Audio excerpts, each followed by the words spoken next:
Constraint optimization using Lagrangian.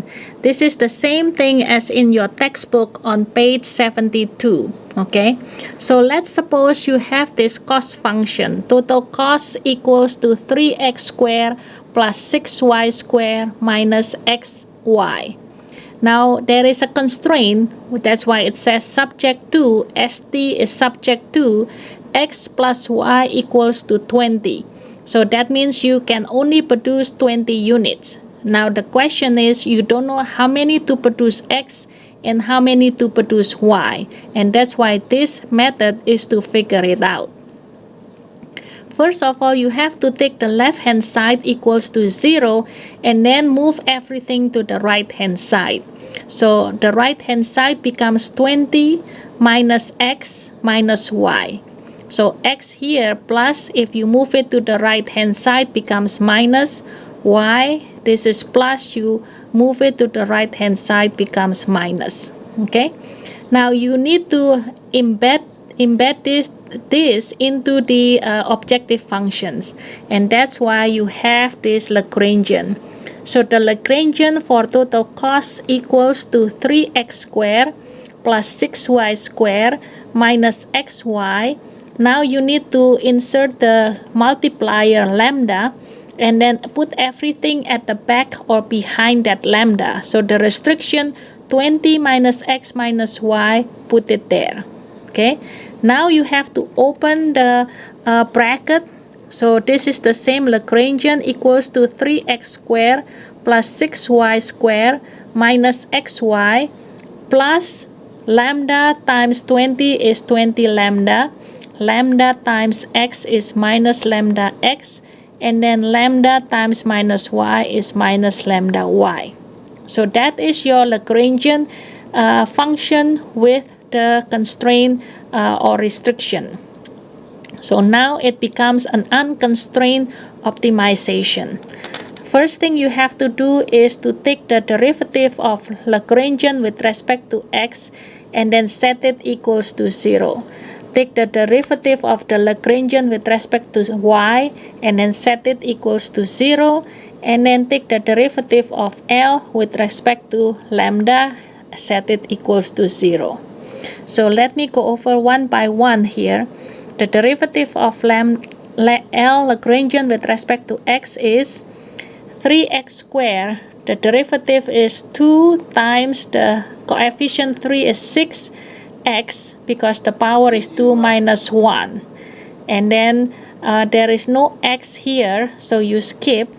Now you have minus xy. The derivative with respect to x is just minus y, and then here is 20 lambda. There is no x, so you skip, and minus lambda x, so the derivative of x is only lambda. So here you put minus lambda, set it equals to 0. Okay, the second one is the derivative of Lagrangian with respect to y. So here 3x squared, there is no y, so you skip it. The next one is 6y squared. The derivative is, the power is 2 times 6, which is 12, and then y, keep the variable, and then leave the power minus 1. So this you have 12y. And then the next one is minus xy. There is no, well, in this case, the derivative with respect to y is only minus x, and that's why you have minus x here. The next one is 20 lambda. There is no y, so you skip. The next one is minus lambda x. There is no y, so you skip. And the next one is minus lambda y. So the derivative with respect to y is only minus lambda. You put it here and set it equals to 0. Now the last one is take the derivative of Lagrangian with respect to lambda. So in this case, you have the whole thing here behind the lambda.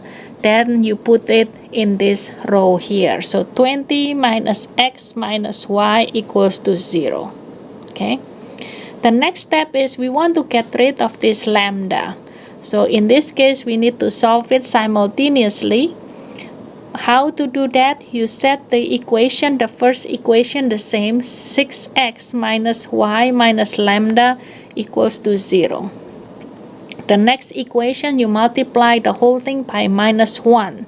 Okay, so minus x times minus 1 is x. Plus 12y times minus 1 is minus 12y. And then minus lambda times minus 1 is plus lambda equals to 0. Now you need to add both these equations. So you have 6x plus x is 7x. Minus 1 plus minus 12 is minus 13y. And the lambda is gone. So you have equal to 0. So 7x equals to 13y. Your optimal x equals to 13 over 7y. Okay. Now we need to use the last equation to solve for x. Okay. So here is 20 minus x minus y equals to 0. You already know x equals to 13 over 7y. So 20 minus 13 over 7y minus y equals to 0. So 20 equals to, if you move it to the right hand side, becomes plus 20 over 7y. Why you do that? Because this 1 equals to 7 over 7. So 13 plus 7 is 20. So optimal y equals to 20 over 7. Y, so the y, optimal y equals to 20 divided by 20 over 7. Or 20 times 7 over 20 equals to 7. So optimal y is 7 units. Optimal x is 13 units.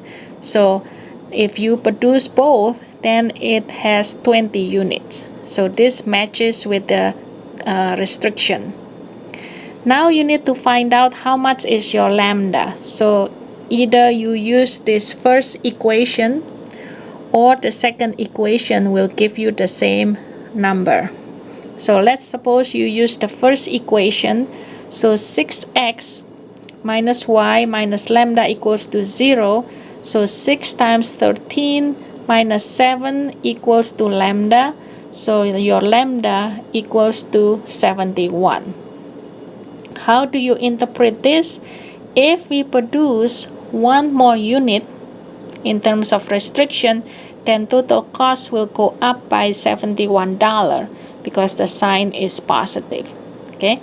If we want to have one less unit, then total cost will go down by $71. Now you can also calculate your total cost. You just multiply 3 times 13 square plus 6 times 7 square minus 13 times 7. So you can calculate your total cost. So this is the end for the Lagrangian equation.